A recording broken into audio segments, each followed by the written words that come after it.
Hello students, welcome to class 10th. This is class 10th geography and we are studying the chapter agriculture today. Agriculture chapter हम पढ़ रहे हैं. On tomorrow I will complete this chapter and today the topic is going on, that is non-food crops. Non-food crops का मतलब क्या था हमने बता दिया था. इसके बारे में हम कल पढ़ चुके थे. जिन्हें हम खाने के लिए काम में नहीं लेते हैं, जिन्हें हम as a commercial crop use करते हैं और वो खाने की भी यानी एडिबल जो क्रॉप्स हैं वो नहीं है. तो नॉन फूड क्रॉप्स जो हैं उनमें कौन कौन सी क्रॉप्स आती हैं. जैसे हमने रबर और कॉटन हमने कल पढ़ लिया था. रबर के बारे में कल हम पढ़ चुके थे, कॉटन के बारे में हम कल पढ़ चुके थे. अब हम बात करते हैं थर्ड जो है नॉन फूड क्रॉप, जो मोस्ट इम्पॉर्टेंट क्रॉप है उसका नाम है जूट. जूट है नेक्स्ट जो नॉन फूड क्रॉप है. जूट जो है, देखिए जूट जो है वो थर्ड इम्पॉर्टेंट क्रॉप है इसकी. और जूट क्रॉप जो है इसको गोल्डन फाइबर भी कहा जाता है. इसमें आपको काफ़ी सारा दिया हुआ है, आप उसको रीड कर लीजिएगा. मैंने कुछ इसमें इम्पॉर्टेंट जो फैक्टर्स हैं जो समझाने के हैं, इसमें मोस्टली जो चीज़ें हैं ना वो रीडिंग की हैं, तो आप एक बार इसको रीड कर लीजिएगा. बहुत ज़्यादा एग्जाम्पल्स वगैरह बहुत दिए हुए हैं, आपको ईजिली समझ में आ जाएंगे. अगर कोई लाइन समझ में नहीं आती है तो आप उसको मुझसे पूछ सकते हैं. तो गोल्डन फाइबर जो है ये जूट है, जिसका नाम गोल्डन फाइबर भी कह सकते हैं इसको, क्योंकि इसका रंग जो है, इसका कलर जो है वो थोड़ा सुनहरा होता है, थोड़ा गोल्डन होता है, इसीलिए इसको गोल्डन फाइबर भी नाम दिया जाता है. जूट की जो क्रॉप है उसके लिए जब ये ग्रोथ होती है, इसकी हार्वेस्टिंग के टाइम में नहीं, सोइंग के टाइम में भी नहीं, जब जूट की ग्रोथ होती है तो जूट की ग्रोथ के टाइम में इसको क्या चाहिए, टेम्परेचर हाई चाहिए. और यहाँ पर जो सॉइल होनी चाहिए वो कैसी होनी चाहिए, वेल ड्रेन्ड होनी चाहिए. Soil should be well drained, यानी सॉइल के अंदर मॉइस्चर की जो क्वांटिटी है वो काफ़ी अच्छी होनी चाहिए और वेल ड्रेन्ड सॉइल होनी चाहिए. नेक्स्ट है कि जूट से हम क्या क्या बनाते हैं. जूट का जो कंट्रीब्यूशन है वो बहुत अच्छा है हमारी जीडीपी में, लेकिन जूट जो है उसको किस किस यूज़ में लाते हैं वो हमें पता होना चाहिए. कई स्टूडेंट्स को नहीं मालूम होता. तो जूट जो है उसको देखिए गनी बैग्स, यानी जो गन रखने के जो बैग्स होते हैं, बोरियाँ इससे बनाई जाती हैं, चटाइयाँ मैट्स बनाई जाती हैं, रोप रस्सियाँ बनाई जाती हैं. ये सारे काम किसके होते हैं, जूट के होते हैं. जूट बनाया जाता है. मोस्टली जो जूट है वो रिवर्स, यानी जहाँ पर बहुत ज़्यादा वाटर अवेलेबल होता है वहाँ पर ये ग्रो करता है. जहाँ पे सबसे ज़्यादा वाटर अवेलेबल होगा वहाँ पर जूट ग्रो करेगा. तो high cost Ghani bags, mats and ropes बनाए जाते हैं. अब एक जूट के साथ एक प्रॉब्लम है कि जूट जो है वो एक नेचुरल फाइबर है. नेचुरल फाइबर है, क्वांटिटी भी काफ़ी इसकी हम ऑब्टेन करते हैं अपने इंडिया से. बट जूट जो है इसके अंदर देखिए बहुत ज़्यादा जो मेहनत है वो भी बहुत ज़्यादा लगती है, खर्चा भी बहुत ज़्यादा आता है. तो इसकी जो कॉस्ट है वो बहुत हाई हो जाती है.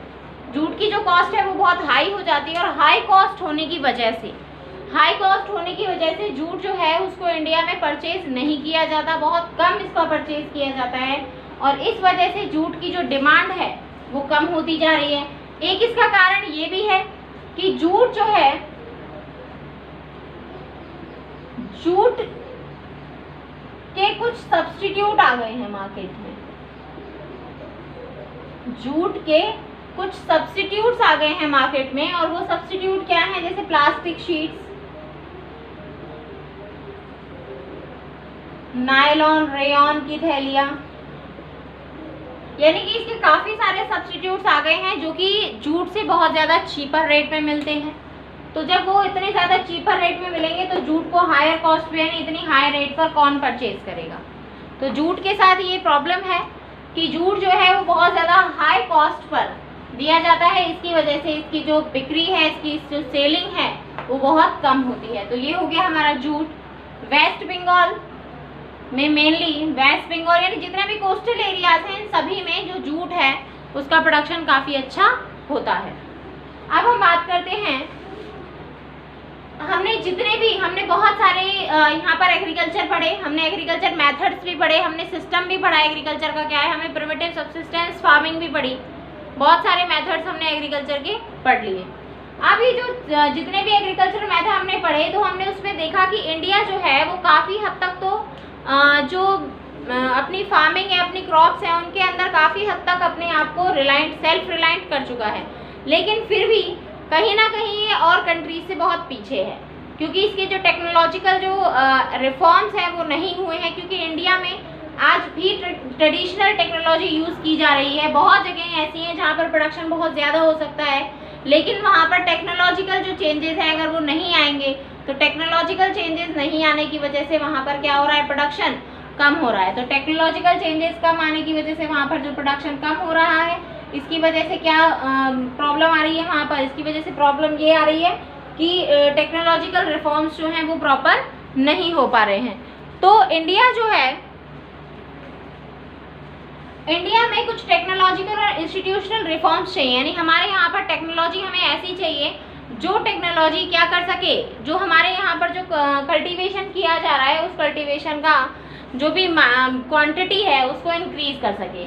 फर्स्ट ऑफ ऑल हम बात करते हैं कलेक्टिवाइजेशन की, यानी कि जो लैंड होल्डिंग्स है, यानी जो हमारा ये कह सकते हैं कि जितने भी लैंड होल्डिंग्स है हमारे पास, उन सभी को एक साथ क्या किया जाए, कलेक्ट किया जाए, और उनका जो जितना भी उनके पास मैटर है, यानी उनके पास जितना भी प्रोडक्शन निकल के आता है उस सबको एक साथ इकट्ठा अगर हम करें और फिर उसको अगर एक साथ सेल करें, जो कि मिनिमम सपोर्ट प्राइस पे ना हो करके मैक्सिमम सपोर्ट प्राइस पर हो, तो इसका टेक्नोलॉजिकल रिफॉर्म्स इजीली हो सकता है। कंसोलिडेशन ऑफ होल्डिंग, मैंने आपको बताया था कि इंडिया में एक प्रॉब्लम है। क्या प्रॉब्लम है? वो प्रॉब्लम ये है कि जो लैंड होल्डिंग्स है यहाँ पर, लैंड होल्डिंग्स जो है वो बहुत ज़्यादा बटी हुई हैं।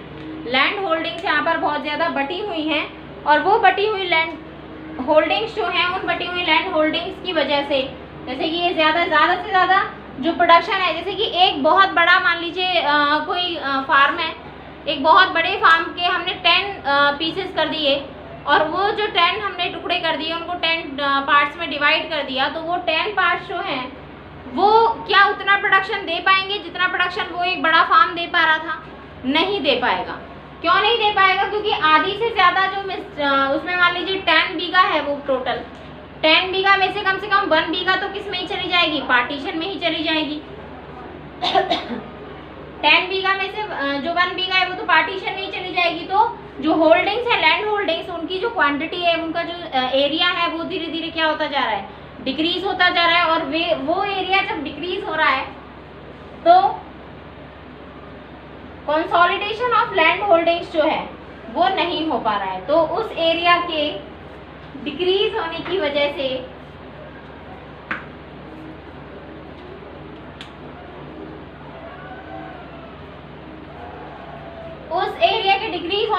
से जो होल्डिंग्स हैं वो बहुत ही कम प्रोडक्शन यानी लेस प्रोडक्शन दे रही हैं।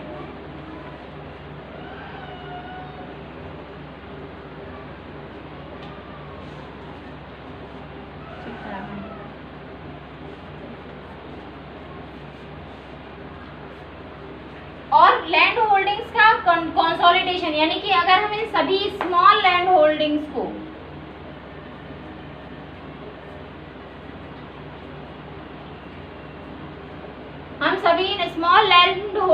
को अगर क्या कर दें, मर्ज कर दें, इनको कंसोलिडेट कर दें, एक साथ कर दें, तो हमारा जो प्रोडक्शन है यानी कि ये जो टेक्नोलॉजिकल चेंज है अगर हम इसको कर दें तो हमारा जो प्रोडक्शन है वो काफ़ी अच्छा हो सकता है, जीडीपी में अच्छा कंट्रीब्यूट हम कर सकते हैं।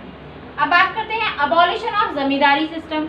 देखिए जमींदारी सिस्टम जो है उसको हमें अबॉलिश कर देना चाहिए। क्यों अबॉलिश कर देना चाहिए हमें जमींदारी सिस्टम को? क्योंकि जमींदारी सिस्टम जो है वो जितने भी फार्मर्स हैं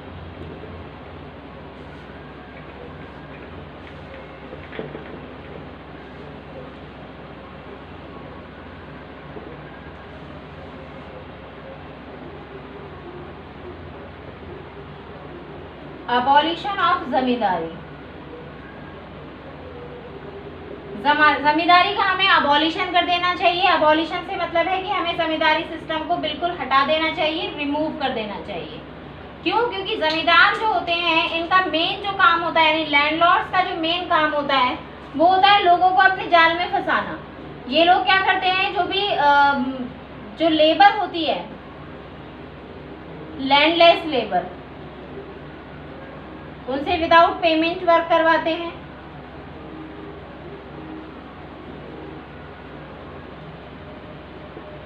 उनसे विदाउट पेमेंट वर्क करवाया जाता है जमींदारों से, और उनकी जो लैंड है, जिनके पास लैंड भी होती है, उनकी लैंड को ये किसी ना किसी तरीके से उनकी लैंड को होल्ड कर लेते हैं, उनकी लैंड पर कब्जा कर लेते हैं धोखाधड़ी करके। और जब उनकी लैंड पर ये कब्जा कर लेते हैं तो इससे जो मजदूर हैं वो बहुत ज़्यादा वीक हो जाते हैं, गरीब हो जाते हैं, और वो पुअर जब हो जाते हैं तो वो पुअर होकर के, मजबूर होकर के इन्हीं के पास काम करने के लिए आ जाते हैं। तो यानी कि इससे क्या होता है, जो कंट्री का जो पैसा है वो एक ही रिच हैंड्स में इकट्ठा होता जाता है, और जो रिच और पुअर के बीच में जो होने वाली जो खाई है, यानी जो डिफरेंस है, वो क्या हो जाता है, इंक्रीज होता जाता है। रिच और पुअर के बीच में जो डिफरेंस है वो कैसा हो जाता है, इंक्रीज होता जाता है। तो ये है अबॉलिशन ऑफ जमींदारी का कारण। नेक्स्ट हम बात करते हैं लैंड रिफॉर्म्स की।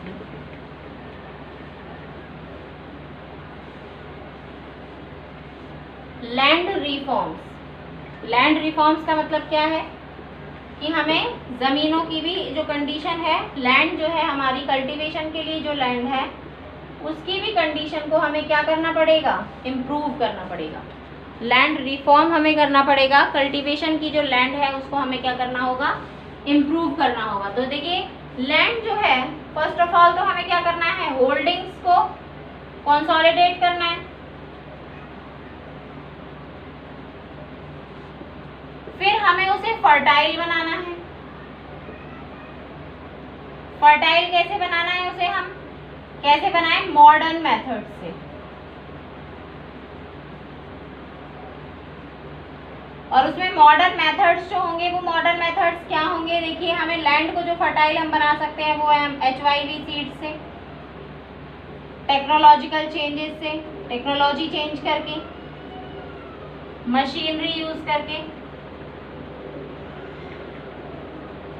मशीनरी को हम यूज कर सकते हैं, HYV सीड्स को यूज कर सकते हैं, टेक्नोलॉजी को, मशीनरी को यूज कर सकते हैं, टूल्स को हम यूज कर सकते हैं, बहुत सारे डिफरेंट टूल्स और नए मॉडर्न टेक्निक्स आ गई हैं, मॉडर्न टेक्निक्स को हम यूज कर सकते हैं। तो ये जितनी भी मॉडर्न टेक्निक्स हैं इनको यूज करके हम लैंड को फर्टाइल बना सकते हैं, डिफरेंट फर्टिलाइजर्स यूज कर सकते हैं, डिफरेंट केमिकल फर्टिलाइजर्स यूज कर सकते हैं, पेस्टिसाइड्स यूज कर सकते हैं। मतलब कहने का मतलब ये है कि हमारी जो लैंड है उसको हमें क्या बनाना है, कल्टीवेशन के लिए तैयार करना है, जिससे वो हमें ज़्यादा से ज़्यादा प्रोडक्शन दे सके। ये है हमारा लैंड रिफॉर्म। लैंड को हमें इस तरीके से रिफॉर्म करना है। 1955 में एक लैंड रिफॉर्म के लिए एक लॉ भी आया था, जिसमें लैंड को, यानी कि सबसे पहले तो जमींदारों से लेकर के उसमें मेनली तो उसको नेचुरल रूप से हमें क्या करना पड़ेगा, उसको रिफॉर्म करना पड़ेगा। यानी कि ये नहीं कि सेम अगर आप एक ही लैंड पर उगाओगे बार बार उसको रिपीट करोगे, अगर आप सेम क्रॉप को, एक ही क्रॉप को अगर बार बार आप रिपीट करते हैं तो लैंड जो है वो इनफर्टाइल हो जाती है। यानी कि उसके अंदर उस क्रॉप के लिए जाने वाले जो भी न्यूट्रिएंट्स होते हैं उसकी उसमें डेफिशिएंसी आ जाती है, उसमें कमी आ जाती है, और उस कमी को पूरा करने के लिए फिर हमें ज़्यादा से ज़्यादा केमिकल्स यूज़ करने पड़ते हैं जो लैंड के लिए बहुत अच्छे नहीं होते। इसके लिए हमें क्या करना चाहिए, हमें क्रॉप रोटेशन यूज़ करना चाहिए।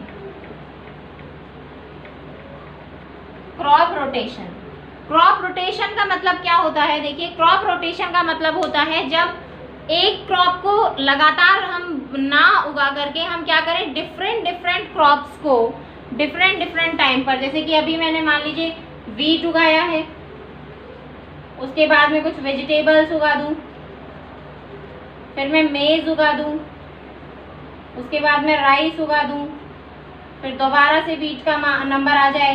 तो जब तक वीट का दोबारा नंबर आएगा ना, तब तक क्या होगा कि ये जो लैंड है, ये वीट, जब इसने ये वाली क्रॉप की थी तो वीट को मिलने वाले जो न्यूट्रिएंट्स है वो खत्म हो गए थे या कम हो गए थे, तो ये तब तक ये वीट को मिलने वाले न्यूट्रिएंट्स को ऑटोमेटिकली गेन कर लेगी।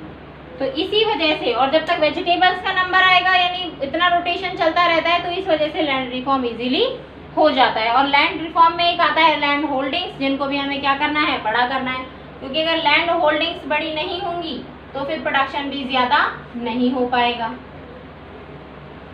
अब नेक्स्ट हम बात करते हैं कि जो मॉडर्न मेथड्स हैं, लैंड रिफॉर्म्स हैं, उसमें और क्या क्या चीज़ें हैं। देखिए फर्स्ट है ग्रीन रिवॉल्यूशन।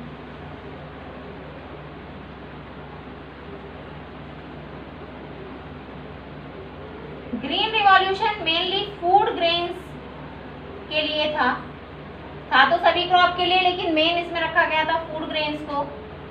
और फूड रेंज के लिए ये था। और इसमें सबसे ज़्यादा इम्पोर्टेंट क्या था कि इसको एक तो यहाँ पर वैसे वर्ल्ड में तो इसको नॉर्मन बोरलॉग ने स्टार्ट किया इन वर्ल्ड, लेकिन इंडिया में इसे कौन लेकर आया? MS स्वामीनाथन। इंडिया में इसे कौन लेकर आया? MS स्वामीनाथन। और इंडिया में MS स्वामीनाथन जब इसे लेकर आए, वर्ल्ड में नॉर्मन बोरलॉग के जब उन्होंने रिवॉल्यूशन, ग्रीन रिवॉल्यूशन को देखा और उसका उन्होंने पॉजिटिव इफेक्ट भी देखा पूरे वर्ल्ड में, तो इंडिया में इन्होंने स्टार्ट किया कि हमें भी ग्रीन रिवॉल्यूशन स्टार्ट करना चाहिए। और इंडिया में MS स्वामीनाथन 1966 में ग्रीन रिवॉल्यूशन का कंसेप्ट लेकर आए। ग्रीन रिवॉल्यूशन का जो कंसेप्ट था वो सभी क्रॉप्स के लिए था, ऑल क्रॉप्स के लिए था, इन ऑल स्टेट्स, सभी स्टेट्स में था। और इसमें कौन से मेथड यूज किए गए थे? कहने का मतलब इसमें सब कुछ मॉडर्न टेक्निक्स यूज की गई थी, क्योंकि देखिए हमारा जो मेन मोटिव था आफ्टर इंडिपेंडेंस, हमारा मोटिव था कि हमें सबसे पहले क्या करना है, अपनी लैंड की जो होल्डिंग्स हैं उनको हमें प्रॉपर करना है।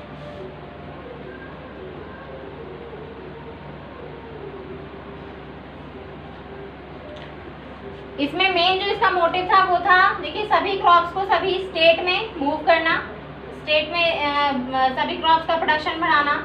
और हमारा जो मेन मोटिव था वो मोटिव हमारा ये था कि हम ये चाहते थे कि लैंड रिफॉर्म भी हो और लैंड रिफॉर्मेशन के साथ साथ हमारी लैंड से ज़्यादा प्रोडक्शन भी हो पाए। तो सभी स्टेट में जब प्रोडक्शन हुआ तो HYV सीड्स का यूज़, इसमें कौन कौन से मेथड यूज़ किए गए? HYV सीड्स यूज़ किए गए, मॉडर्न टेक्निक्स,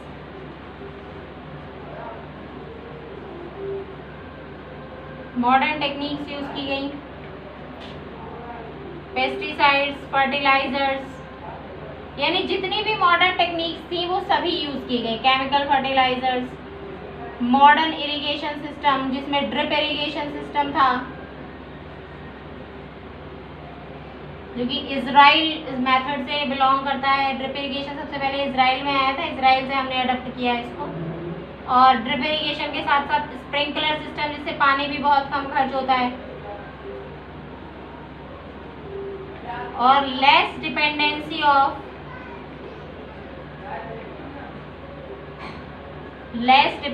ऑन मॉनसून,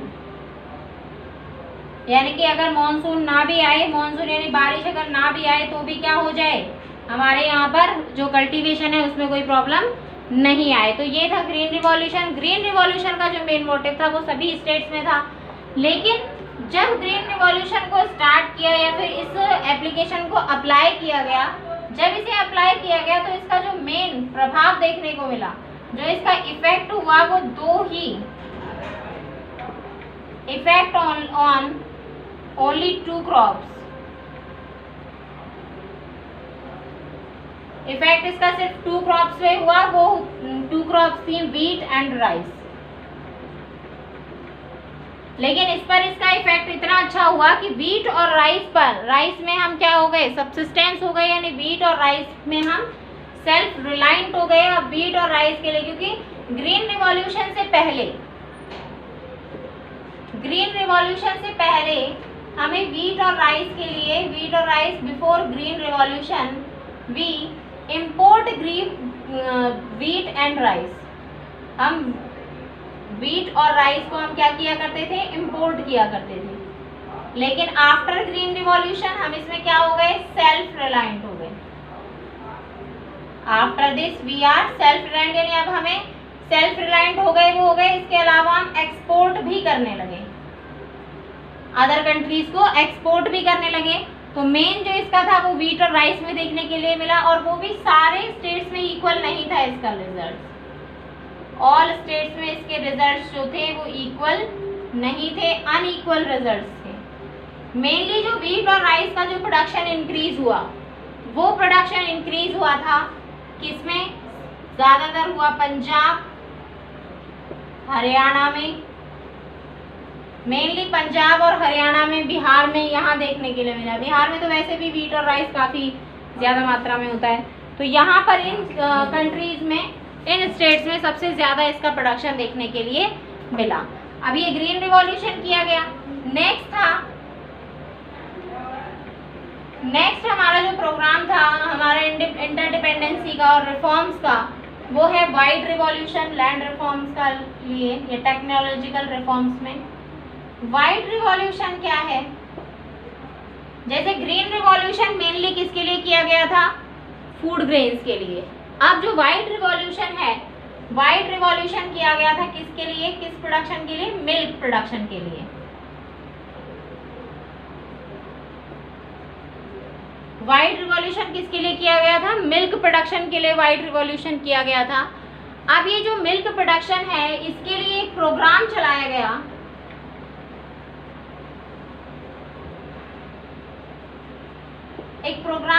गया, जिसका नाम था ऑपरेशन फ्लड। जिसका नाम था क्या? Operation flood.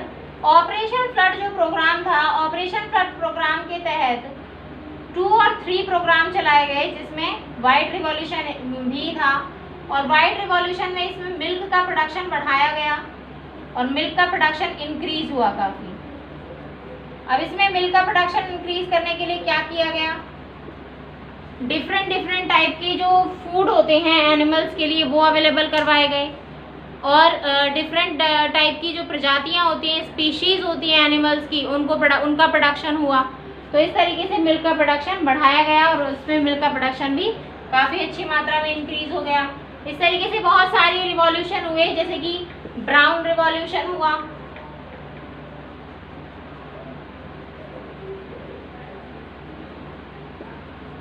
ब्राउन रिवॉल्यूशन किससे था? फूड ग्रेन्स से रिलेटेड था, ये भी फूड ग्रेन्स मैनेजमेंट से। ब्लू रिवॉल्यूशन ये एनिमल्स से रिलेटेड है, बट फिर भी पढ़ा देती हूँ आपको। ये था फिश रियरिंग से, फिश प्रोडक्शन से।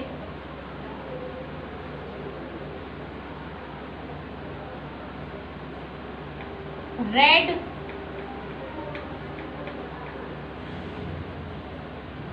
टमाटो एंड मीट से।